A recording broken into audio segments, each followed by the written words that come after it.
Je m'appelle Dr Nibitanga Gilbert, je viens du Burundi et je suis un gynécologue et consultant en gynécologie obstétrique à l'hôpital universitaire du Burundi. J'ai eu la chance de connaître la fondation Merck via le bureau de la première dame du Burundi. Et puis c'était une occasion pour moi d'être parmi les 5 gynécologues qui ont été choisis pour être formés dans le domaine de la fertilité ici à l'hôpital Milan. La prise en charge de la fertilité au Burundi a beaucoup de problèmes, et surtout parce que nous ne disposons pas d'un centre spécialisé qui prend en charge les cas de la fertilité. Et puis nous sommes parmi les premiers gynécologues qui ont eu cette chance de venir, de participer dans cette formation organisée par Merck. Et puis le plus souvent, on ne trouve même pas les médicaments pour soigner nos malades. Surtout les malades qui ont des problèmes en rapport avec la fertilité, on les envoie dans les pays étrangers pour se faire soigner. Et donc, notre pays aussi ne dispose pas d'un centre spécialisé qui est destiné à la prise en charge de pathologies qui sont liées à la fertilité. Dans notre pays, le Burundi, les couples qui sont stériles, vraiment, il faut face à des problèmes graves. Parce que, comme je l'ai dit tout à l'heure, on ne dispose pas d'un traitement spécifique pour des cas pareils. Le plus souvent, les médecins se débrouillent pour tenter de voir comment traiter les patientes qui sont atteintes de l'infertilité en les donnant des médicaments comme chromide. C'est le seul médicament qu'on peut utiliser. C'est comme s'il n'y a même pas un médicament.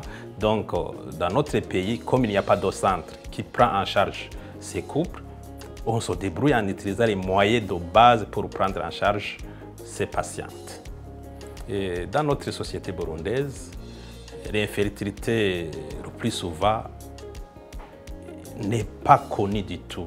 Donc, ils pensent que c'est une infertilité qui est liée à la sorcellerie, même si le plus souvent, il arrive qu'il y a un couple qui devient stérile, le plus souvent, on attache les responsabilités à la femme.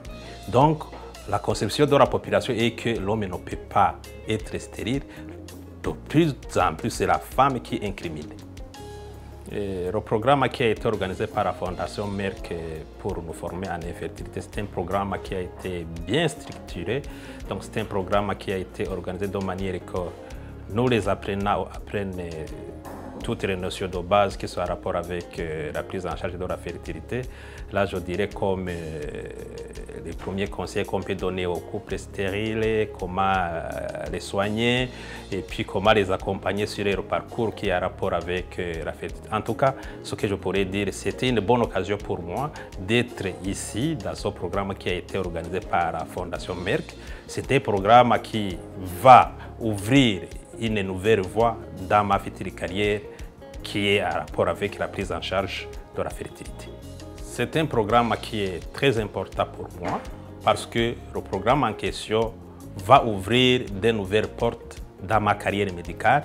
On va avoir des opportunités, des occasions pour voir comment aider la population locale, surtout les couples qui sont stériles.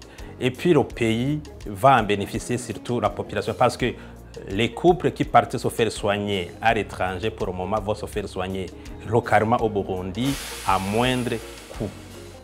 Je tiens cette occasion pour remercier la Fondation Merck qui a organisé cette formation de la prise en charge de l'infertilité. C'est une occasion qui va aider la population burundaise, qui va aider les couples stériles, les couples qui étaient stigmatisés dans notre société. Ce que Merck a fait, c'est louable et la population va en bénéficier. Que Dieu bénisse la Fondation Merck.